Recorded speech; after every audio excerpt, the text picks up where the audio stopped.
بسم اللہ الرحمن الرحیم۔ گھر میں عید کی نماز کیسے پڑھیں گے، اس کا طریقہ کیا ہے، کس جگہ گھر پہ عید کی نماز پڑھ سکتے ہیں، کس جگہ نہیں پڑھ سکتے، پوری ڈیٹیلز کے ساتھ ایک ایک مسئلہ آپ کا اسی ویڈیو میں حل کر دوں گا۔ جیسا کہ آپ فتاوی تاتارخانیہ میں جلد نمبر 2 صفحہ نمبر 604 پہ اور اعلاء السنن میں جلد نمبر 8 صفحہ نمبر 124 کھول کر یہ تمام باتیں آپ دیکھ سکتے ہیں۔ عام حالات میں آپ عیدگاہ نہ جا کر، جہاں عید کی نماز عام طور پہ لوگ پڑھتے ہیں، وہاں پر نہ پڑھ کے گھر پہ پڑھیں گے، یہ سخت مکروہ ہے، جائز ہی نہیں ہے ایسا کرنا آپ کے لیے، ٹھیک ہے۔ یہ صرف اور صرف لاک ڈاؤن کی وجہ سے گھر پہ عید کی نماز کی اجازت دی جا رہی ہے، وہ بھی چند شرائط ہیں ان کے ساتھ۔ وہ کیا ہے سب تفصیل سے بتاتا ہوں آپ کو ایک ایک کر کے۔ نمبر 1، تنہا آدمی عید کی نماز نہیں پڑھ سکتا، جماعت کا ہونا ضروری ہے۔ جماعت میں بھی امام کے علاوہ کم سے کم 3 مقتدی ہوں، اور وہ مقتدی بالغ بھی ہوں اور مرد بھی ہوں، تب جا کر آپ عید کی نماز پڑھ سکتے ہیں گھر پہ۔ اور نمبر 2، شہر کا ہونا یا فنائے شہر کا ہونا، اس کے بغیر آپ عید کی نماز نہیں پڑھ سکتے۔ یعنی اس کو ایسے 2 طریقے سے آپ کو سمجھا رہا ہوں، ٹھیک ہے، کیونکہ مسئلہ میں کلیئر کروں گا، کوئی ڈاؤٹ باقی نہیں رہے گا۔ یہ جو میں سمجھا رہا ہوں کہ فنائے شہر یا شہر، وہ ہے کیا؟ آپ اگر ایسی جگہ ہیں جہاں پر آپ کے لیے جمعے کی نماز فرض ہے، جمعے کی نماز ضروری ہے، تو پھر آپ وہاں پر عید کی نماز پڑھ سکتے ہیں۔ اب اس کو دوسرے طریقے سے کیسے سمجھیے؟ اگر آپ ایسی جگہ ہیں جہاں پر آپ کے گاؤں میں جمعے کی نماز ہوتی ہے، مسجد میں جمعے کی نماز ابھی ہوتی ہے، نہیں الگ بات ہے، لیکن ہوتی تھی، جمعے کی نماز ہو رہی ہے، آپ کے گاؤں میں عید کی نماز، آپ کے گاؤں میں عید کی نماز ہوتی ہے، تو ایسی صورت میں آپ اس جگہ گھر پہ لاک ڈاؤن کی وجہ سے گھر پہ بھی ان شرائط کے ساتھ، جیسے مقتدی وغیرہ کے بعد میں نے جو ہے بتائی آپ کو، تو گھر پہ بھی پڑھ سکتے ہیں۔ اب سمجھیے اس کو ایک اور چیز، اگر آپ ایسی جگہ ہیں جہاں پر جمعے کی نماز ہوتی نہیں ہے، اور وہاں پر جمعے کے دن آپ کے گاؤں میں ظہر کی اذان بھی ہوتی ہے اور جماعت بھی ہوتی ہے، اس صورت میں اگر آپ اس گاؤں پہ جو ہے عید کی نماز ادا کریں گے تو آپ کی عید کی نماز بالکل نہیں ہوگی، اس عید کی نماز کا کوئی اعتبار نہیں ہوگا۔ یہاں پر ایک اور کلیئر کر دوں مسئلہ کہ اگر آپ ایسی جگہ ہیں جہاں پر آپ کے گاؤں میں جمعے کی نماز تو ہوتی نہیں ہے، لیکن دوسرے گاؤں میں ہوتی ہے، اور آپ لوگ وہاں پر جا کر جمعے کی نماز پڑھتے ہیں، جمعے سے تعلق ہے، اسی طرح عید کے موقع پہ بھی آپ لوگ عید کے موقع پہ دوسرے گاؤں پہ جا کے عید کی نماز پڑھ لیتے تھے، اپنے گاؤں پہ اپنے محلے پہ نہیں پڑھتے تھے۔ اب آپ کو اس صورت میں یہ دیکھنا ہے کہ آپ کے گاؤں میں اس دن جمعہ کے دن کیا کوئی جو ہے ظہر کی نماز جماعت سے پڑھتا ہے، مسجد میں اذان ہوتی ہے؟ اگر اذان ہوتی ہے تو پھر آپ ایسے گاؤں پہ جو ہے عید کی نماز نہیں پڑھ سکتے۔ اگر اذان نہیں ہوتی ہے، جمعے کے دن آپ کے گاؤں میں مسجد میں تالا وغیرہ ڈال کر مسجد میں اذان بھی نہیں ہوتی ہے، کوئی جو ہے ظہر کی نماز وغیرہ نہیں ہوتی ہے جماعت سے، اور آپ سب چلے جاتے ہیں وہاں پر نماز پڑھنے کے لیے دوسرے گاؤں پہ، تو اس صورت میں کیونکہ آپ پر جمعے کی نماز فرض تھی، اسی لیے جمعے کی شرائط بھی وہاں پر پائی جا رہی تھی، اسی لیے جمعے کی نماز فرض تھی، لہٰذا آپ پر عید کی نماز بھی ضروری ہے۔ اس صورت میں آپ عید کی نماز بھی گھر پہ پڑھ سکتے ہیں۔ یہ پوری تفصیل ہے، ڈیٹیلز ہے، یاد رکھیے گا، اتنی تفصیل کے ساتھ مشکل سے جو ہے آپ کو کوئی بتائے گا، کیونکہ پوری ڈیٹیلز میں نے آپ کے سامنے ذکر کیا ہے۔ نمبر 3، وقت کے بعد آپ عید کی نماز پڑھ سکتے ہیں۔ وقت اگر نہیں ہوا ہے تو آپ عید کی نماز نہیں پڑھ سکتے۔ وقت کب ہے؟ سورج نکلنے کے 15-20 منٹ کے بعد عید کی نماز کا ٹائم شروع ہو جاتا ہے۔ رہتا کب تک ہے؟ زوال تک، جب تک ظہر کی نماز کا ٹائم شروع نہیں ہوتا ہے تب تک یہ عید کی نماز کا ٹائم باقی رہتا ہے، اس کے درمیان آپ عید کی نماز پڑھ سکتے ہیں۔ لیکن عید کی نماز کے لیے بہتر یہ ہے کہ سورج نکلنے کے بعد جلدی سے جلدی پڑھنے کی کوشش کریں، تھوڑا سے وقت رکھیں کہ لوگ آ کر جٹ جائیں، یا عام حالت کی بات کہہ رہا ہوں، ورنہ لاک ڈاؤن میں سب اپنے گھر پہ ہی رہیں گے، کوئی کہیں نہیں جائے گا۔ اس صورت میں جلدی سے جلدی ہو سکے پڑھنے کی کوشش کریں۔ لیکن لاک ڈاؤن ہے، ایسی صورت میں آپ کے علاقے میں مسجد وغیرہ میں یا عیدگاہ میں جب چند آدمی نماز پڑھ لیتے ہیں، اس کے بعد آپ گھر پہ عید کی نماز پڑھیں تو یہ آپ کے لیے بہتر ہوگا۔ ورنہ سورج اگر نکل چکا ہے اس کے بعد آپ عید کی نماز پڑھ رہے ہیں اس کے بعد، تو پھر کوئی بات نہیں ہے، آپ کی عید کی نماز بالکل ہو جائے گی۔ اور نمبر 4، عید کی نماز کے لیے اذان نہیں دی جائے گی، اسی طرح اقامت بھی نہیں ہے عید کی نماز کے لیے۔ نمبر 5، عید کی نماز میں نیت کریں گے کیسے وہ سمجھیے۔ اگر آپ امام ہیں، اور ایک چیز یہاں پر نیت کے بارے میں، عربی میں کیسے نیت کریں، اردو میں نیت کیسے کریں گے، طریقہ وغیرہ پوری تفصیل ڈیٹیلز ایک مستقل ویڈیو ہے، اس ویڈیو میں اسی چینل پہ آپ جا کر دیکھ سکتے ہیں عید کی نماز کی نیت کیسے کرتے ہیں، اس ویڈیو میں آپ کا یہ مسئلہ حل ہو جائے گا۔ اب یہاں پر میں مختصر بتا دوں، اصل نیت کہتے ہیں دل میں ارادہ کر لینا، دل میں آپ کسی چیز کو سوچ لیتے ہیں، وہی آپ کی نیت ہے۔ آپ کہیں پر تھے، دوڑتے دوڑتے آئے ہیں، اللہ اکبر کہہ کر جماعت میں شریک ہو گئی عید کی نماز میں، آپ کی نماز ہو گئی، کیونکہ آپ کے آنے کا مقصد تھا میں عید کی نماز پڑھوں گا، امام کے پیچھے پڑھوں گا، ہو گئی آپ کی نماز، یہی تو آپ کی نیت ہے، اسی کو نیت کہتے ہیں، تو یہی ہے نیت۔ اگر امام ہے وہ دل میں ارادہ کرے کہ میں نماز پڑھا رہا ہوں، عید کی نماز، اگر اردو میں الفاظ ادا کرے گا اس طرح کہہ سکتا ہے کہ میں عید کی واجب نماز 6 زائد تکبیرات کے ساتھ پڑھا رہا ہوں اللہ کے واسطے، میرا رخ کعبہ شریف کی طرف، اللہ اکبر۔ امام نیت اس طرح کرے۔ اگر مقتدی ہے، امام کے پیچھے پڑھ رہا ہے، تو اس طرح نیت کرے کہ میں امام کے پیچھے 2 رکعت عید کی واجب نماز 6 زائد تکبیرات کے ساتھ قبلے کی طرف رخ کر کے اللہ کے واسطے پڑھ رہا ہوں، اللہ اکبر۔ بالکل اس کی نماز شروع ہو جائے گی، کوئی بات نہیں۔ ہاں، ایک اور مسئلہ، اگر امام کے ساتھ ساتھ عورتیں بھی شامل ہیں مقتدیوں میں، امام نماز پڑھا رہا ہے اور پیچھے عورتیں بھی ہیں، پھر امام کے لیے یہ ارادہ کرنا کہ میں عورتوں کو بھی نماز پڑھا رہا ہوں، دل میں صرف سوچ لے گا، یہ ضروری ہے۔ اگر اس کو پتہ ہی نہیں ہے، امام کو جانتا ہی نہیں ہے امام پیچھے عورتیں ہیں، وہ بس نماز پڑھا دیا، اب کسی بھی عورتوں کی، ایک بھی عورتوں کی، مرد وغیرہ سب کی نماز ہو گئی، لیکن عورتیں جو پیچھے ہیں کسی کی بھی نماز نہیں ہوگی۔ اسی لیے عورت کی نیت کرنا امام کے لیے ضروری ہے، ٹھیک ہے، یہ مسئلہ بہت ضروری ہے۔ کیوں؟ کیونکہ لاک ڈاؤن ہے، ٹھیک ہے، گھر میں عید کی نماز پڑھ رہے ہیں، گھر کی جو عورتیں ہیں، یہ جو گھر میں پڑھیں گے، میں بتا رہا ہوں، اس صورت میں اتنا خیال رکھیے، آپ کے گھر کے علاوہ آس پڑوس کے آدمی آپ کے گھر کو نہ آئیں۔ کیوں؟ اگر آئیں گے تو پھر لاک ڈاؤن کا فائدہ کیا رہا؟ جب آپ ایک جگہ 10-20 آدمی جمع ہو کے، 2-4 گھر والے جمع ہو کے پڑھ سکتے ہیں، تو پھر عیدگاہ میں بھی پڑھ سکتے تھے، تو پھر لاک ڈاؤن سے کیا فائدہ ملے گا آپ کو؟ اسی لیے آپ ایک جگہ جمع نہ ہو۔ اگر آپ کے گھر میں اتنے آدمی ہیں تو پھر عید کی نماز پڑھیے، ورنہ آپ کے لیے عید کی نماز ضروری نہیں ہے لاک ڈاؤن کی وجہ سے، کوئی بات نہیں، کوئی گناہ نہیں ملے گا آپ کو۔ اگر آپ کے گھر میں نہیں ہے تو مت پڑھیے، ہاں اگر آپ کے گھر میں اتنے آدمی ہیں تو پھر پڑھ سکتے ہیں۔ آس پڑوس کے آدمی کو بالکل مت بلائیے گا، ٹھیک ہے۔ اس کے ساتھ ایک اور چیز، اگر گھر کی عورتیں اس جماعت میں شامل ہو رہی ہیں پھر بالکل جائز ہے، شامل ہو سکتی ہیں، بیچ میں پردہ وغیرہ لگا دیجئے۔ اگر سب کی سب، مطلب وہی جو گھر کی عورتیں ہیں، ماں بہن ہیں، یعنی سب کے سب محرم ہیں، کوئی غیر محرم نہیں ہے، اب پردے کی بھی ضرورت نہیں۔ اگر کوئی غیر محرم ہے تو پھر پردہ لگا دیجئے، اسی لیے مرد کی صف بنائیں کہ اس کے پیچھے جو ہے پردہ لگا کے پھر عورتوں کی صف بنا دیجئے، اس طرح آپ نماز پڑھا سکتے ہیں۔ ہاں، ایک کلیئر کر دو مسئلہ یہاں پر بہت ضروری ہے، وہ جو عورتیں شامل ہوں گی وہ گھر کی عورتیں، آپ کے آس پڑوس کی عورتیں اگر شامل ہو جائیں گی تو پھر یاد رکھیے، نہ گھر کی عورتیں شامل ہونا جائز ہوگا، نہ باہر کی عورتیں، سب کے لیے ناجائز۔ کیوں؟ اس لیے کہ جب پڑوس کی عورت آ کے آپ کے گھر پہ نماز پڑھ سکتی ہے تو پھر مسجد جانا اس کے لیے اور جائز ہو جائے گا، جبکہ مسجد جانا اس کے لیے جائز نہیں ہے عورت کے لیے، نماز کے لیے، نماز پڑھنے کے لیے، تو پھر کیا مسجد سے پاک جگہ تمہارا گھر ہے؟ اسی لیے آس پڑوس کی عورتیں بالکل شامل نہیں ہونی چاہیے۔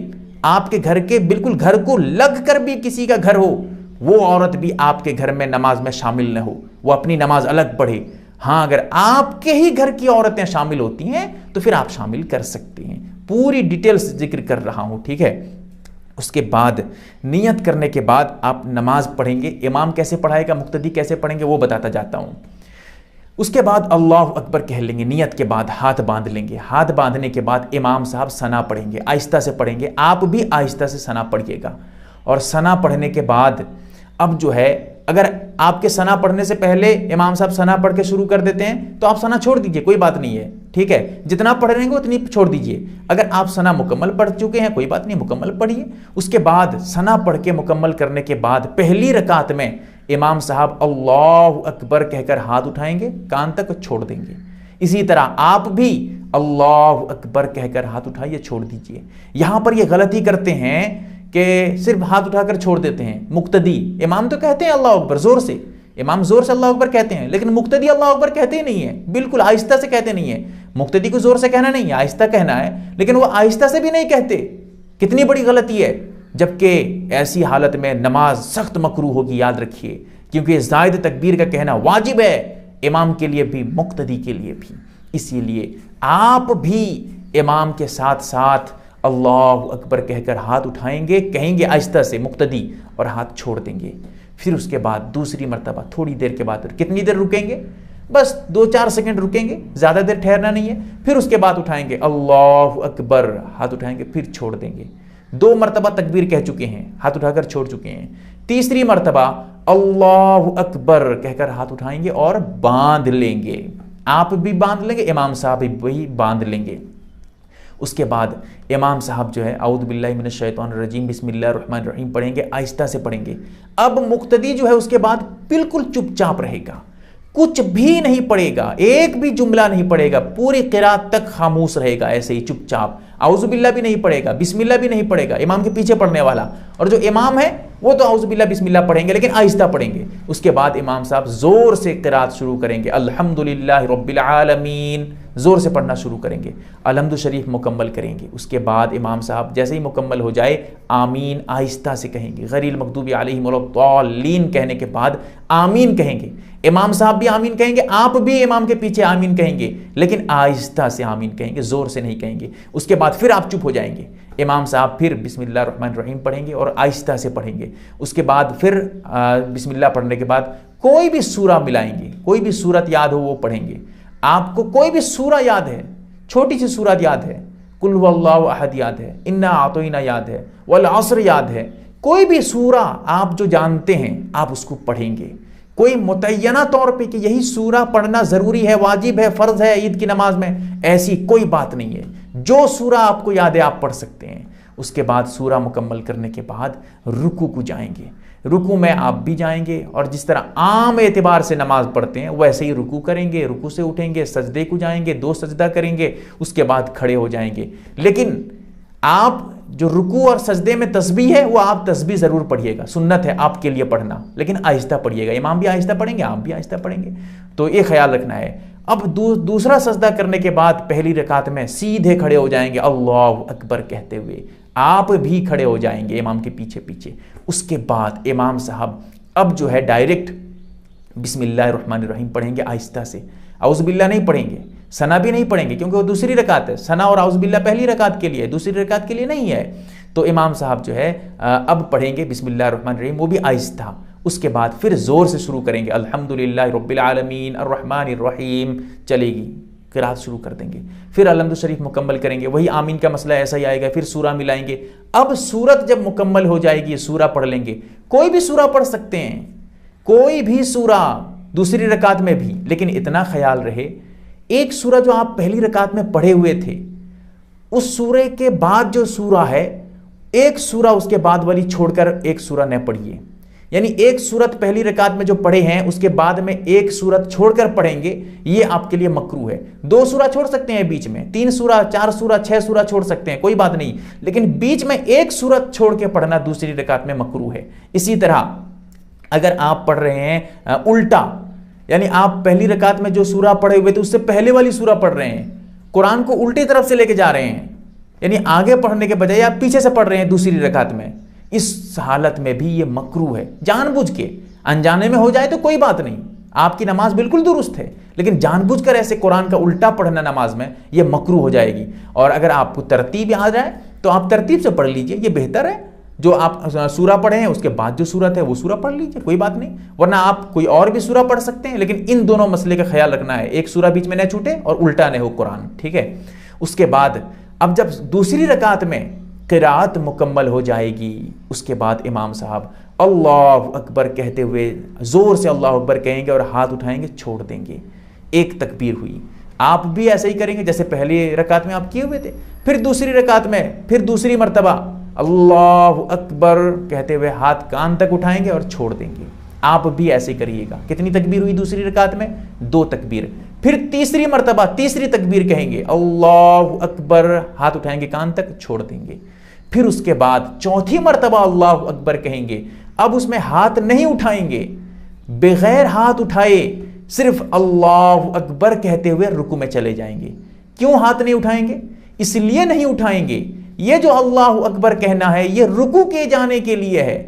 وہ تکبیر جو زائد تکبیر ہے وہ نہیں ہے، رکوع کی تکبیر ہے. لہٰذا رکوع کی تکبیر میں بغیر ہاتھ اٹھائے اللہ اکبر کہتے ہوئے آپ کو رکوع میں جانا ہے، آپ کو بھی اور امام صاحب کو بھی. اس کے بعد پھر رکوع ایسے ہی کریے گا جیسے کرتے ہیں عام طور پہ، پھر سجدہ کریے گا عام طور پہ جیسے کرتے ہیں. اس کے بعد بیٹھ جائیے گا. 2 رکعت آپ کو نماز پڑھنی ہے، ٹھیک ہے. اس کے بعد 2 رکعت جب آپ کی مکمل ہوگی، جو 2 سجدہ کر کے بیٹھیں گے، اس میں آپ بھی اتحیات پڑھیے گا، امام بھی اتحیات پڑھیں گے، آپ بھی. اور پھر اس کے بعد امام صاحب درود شریف پڑھیں گے، دعائے معصورہ پڑھیں گے، آپ بھی درود شریف پڑھیں گے، دعائے معصورہ پڑھیں گے، پھر سلام پھیر دیں گے. یہاں پر کچھ ضروری باتیں وہ بتاتا ہوں آپ کو، بہت اہم ہے. وہ کیا ہے؟ وہ یہ ہے کہ اگر آپ اتحیات مکمل ابھی کیے نہیں ہیں، تشہد، صرف تشہد، تو اس کو مکمل کرنے سے پہلے اگر امام صاحب سلام پھیر دیتے ہیں، آپ کے لیے ضروری ہے آپ اس کو پہلے مکمل کریں گے پھر سلام پھیریں گے. لیکن اگر آپ تشہد مکمل کر چکے ہیں، اتحیات مکمل پڑھ چکے تھے، اس کے بعد درود شریف پڑھ رہے تھے، امام صاحب سلام پھیر دیے، یا درود شریف بھی مکمل کر کے دعا پڑھ رہے تھے، امام صاحب سلام پھیر دیتے ہیں، ایسی صورت میں اب آپ کے لیے اس کو مکمل کرنا ضروری نہیں ہے. اسی حالت میں جتنا پڑھے تھے وہیں پر چھوڑیے اور امام کے ساتھ سلام پھیر دیجئے. امام سے پہلے سلام نہیں پھیرنا ہے. امام صاحب داہنی طرف سلام پھیریں گے السلام علیکم ورحمۃ اللہ کہتے ہوئے، آپ بھی یہ کہتے ہوئے سلام پھیر دیجئے. پھر بائیں طرف، پھر آپ بھی بائیں طرف سلام پھیر دیجئے. اس کے بعد جب یہ آپ اس کو مکمل کر لیں گے، اس کے بعد آپ کو دعا کرنا ہے، ٹھیک ہے. دعا کیسے کریں گے؟ امام صاحب بھی دعا کریں گے ہاتھ اٹھا کر، جیسے عام طور پہ نماز کے بعد کرتے ہیں، آپ بھی ہاتھ اٹھا کر دعا کریں گے. یہ دعا مختصر کریں گے، لمبی دعا نہیں کریں گے، مختصر 2-4 منٹ دعا کر کے پھر اس کے بعد خطبہ شروع کریں گے، خطبہ دیں گے. خطبے کا طریقہ کیا ہے؟ پوری تفصیل سے ایک ویڈیو مستقل میری اسی چینل پہ موجود ہے، آپ اس کو دیکھ سکتے ہیں. نہیں آئی ہوگی تو آ جائے گی انشاءاللہ. تو اب خطبہ دیں گے. خطبے میں دیکھیے ممبر کا ہونا یہ ضروری نہیں ہے، لیکن بہتر ہے، سنت ہے، اس لیے اس کو مت چھوڑنا. سنت پھر کیسے کریں گے؟ ممبر تو آپ کے گھر میں نہیں ہے، آپ کیا کریں گے؟ ایسی صورت میں کوئی اونچی سی چیز رکھ دیجئے، کچھ اینٹیں رکھ دیجئے، کچھ لکڑی وغیرہ رکھ دیجئے، یا کچھ سٹول وغیرہ، چیئر وغیرہ کچھ رکھ دیجئے تاکہ اس کے اوپر کھڑے ہو کے خطبہ دے دیں. وہ آپ کا جو اونچی چیز ہوگی، وہ آپ جو اونچا سامان آپ کا ہوگا، وہ آپ کا ممبر بن جائے گا. 3 سیڑھی کا ہونا، 3 زینے کا ہونا ممبر پہ، یہ بھی ضروری نہیں ہے. ہاں اگر ہے تو اچھی بات ہے، نہیں ہے تو کوئی بات نہیں ہے، کوئی اونچی چیز رکھ کر آپ خطبہ دے سکتے ہیں. تو اب خطبہ دیں گے، 2 خطبہ دیں گے، دونوں خطبے کے درمیان بیٹھیں گے. اور خطبے میں اتنا جو ہے، دیکھیے یہ جو عید کا خطبہ ہے یہ ضروری نہیں ہے، بغیر خطبے کے بھی آپ کی عید کی نماز ہو جائے گی، لیکن جمعے کی نماز بغیر خطبے کے نہیں ہوگی. اسی لیے عید کی نماز اگر آپ خطبہ نہیں دیتے ہیں تب بھی ہو جائے گی، لیکن عید کا خطبہ دینا سنت ہے. اگر چھوڑیں گے تو پھر بہت غلط ہوگا. کیوں؟ اس لیے کہ حدیث میں آتا ہے من رغب عن سنتی فلیس منی. اللہ کے رسول صلی اللہ علیہ وسلم نے ارشاد فرمایا جو میری سنت سے آراز کرے، ہٹ جائے، وہ جو ہے ہم میں سے نہیں، مسلمانوں میں سے نہیں ہے. کتنی سخت وعید ہے. اسی لیے اس کو چاہیے، آپ کو چاہیے کہ آپ سنت کو بھی ہلکے میں مت لیں اور نہ چھوڑیں. ایسی صورت میں آپ خطبہ ضرور دیا کریں. اگر آپ کو خطبہ یاد نہیں ہے، دیکھ کر دے دیجئے، کتابیں موجود ہیں، آپ دیکھ کر دے سکتے ہیں، یا ابھی بھی وقت ہے یاد کر لیجئے، اس کو یاد کر کے آپ خطبہ دے سکتے ہیں. اگر وہ خطبہ آپ کو نہیں معلوم، آپ نہیں دے سکتے ہیں، یاد نہیں ہو پا رہا ہے، ایسی صورت میں آپ پہلے خطبے میں الحمد شریف پڑھ دیجئے اور درود شریف پڑھ دیجئے. کوئی بھی درود شریف، نماز میں جو عام طور پہ درود شریف پڑھتے ہیں وہی درود شریف پڑھ دیجئے، کوئی بات نہیں ہے. اور دوسرے خطبے میں ایک خطبہ دے کر تھوڑی دیر بیٹھیں گے، پھر کھڑے ہو جائیں گے دوسرے خطبے کے لیے. اب جو دوسرا خطبہ دیں گے، دوسرے خطبے میں آپ پھر سے دوبارہ وہی الحمد شریف پڑھ دیجئے اور کوئی سورہ پڑھ دیجئے. قل هو اللہ احد ہے، کوئی سورہ، کوئی بھی سورہ خطبے میں بھی آپ اس کو پڑھ دیجئے. اس کے بعد آپ کو کوئی دعا یاد ہے، دعا بھی پڑھ دیجئے، جیسے یا پھر کلمہ یاد ہے اشہد اللہ الہ الا اللہ و اشہد ان محمد عبدہ و رسولہ، یہ کہہ دیجئے. یا پھر آپ اگر خطبے میں یہ کہنا چاہیں گے، کوئی دعا آپ کو یاد ہے ربنا آتنا فی الدنیا حسنہ وفی الآخرۃ حسنہ وقنا عذاب النار، بالکل کہہ سکتے ہیں، کوئی بات نہیں. اسی طرح آپ کو اگر درود شریف آپ پڑھنا چاہتے ہیں دوسرے خطبے میں، وہ بھی پڑھ سکتے ہیں. یہ خطبے کا طریقہ مختصر میں نے بتایا، ورنہ تفصیل کے ساتھ ایک ویڈیو میری موجود ہے۔ تو اس کے بعد خطبہ دے کر 2 خطبہ دے کر بیٹھ جائیں گے، اب کوئی دعا نہیں ہے، اب اپنے گھر چلیں گے، یعنی اپنے گھر پہ ہی تو ہیں لیکن اب نماز آپ کی مکمل ہو گئی ہے، خطبہ بھی مکمل ہو گیا، اب جو ہے خطبے کے بعد دعا نہیں ہے، دعا جو ہے نماز کے بعد ہے، ٹھیک ہے۔ پوری ڈیٹیلز ایک ایک کر کے آپ کے سامنے میں نے بیان کیا، یاد رکھیے گا ایک ایک جز اسی ویڈیو میں آپ کا حل ہو جائے گا۔ امید کرتا ہوں کہ آپ سمجھ گئے ہوں گے، اور اس ویڈیو کو خوب سے خوب شیئر کریں، کیونکہ میں نے بہت تحقیق کرنے کے بعد ایک ایک مسئلہ چن چن کر آپ کے سامنے ذکر کیا ہے۔ اللہ تعالی ہمیں عمل کی توفیق عطا فرمائے۔ MARB دینی معلومات چینل کو سبسکرائب کریں اور گھنٹی والے نشان کو ضرور دبائیں تاکہ ہماری ہر نئی ویڈیو آپ تک پہنچتی رہے۔ ویڈیو کو لائک اور شیئر ضرور کریں، اور ہماری ہر ویڈیو آپ اپنی چینل میں ڈال سکتے ہیں۔ نیز ہمارے ساتھ واٹس ایپ پر جڑنے کے لیے آپ اپنا نام اور مکمل ایڈریس کے ساتھ ایڈ لکھ کر میرے واٹس ایپ نمبر 8908939343 کو میسج کریں۔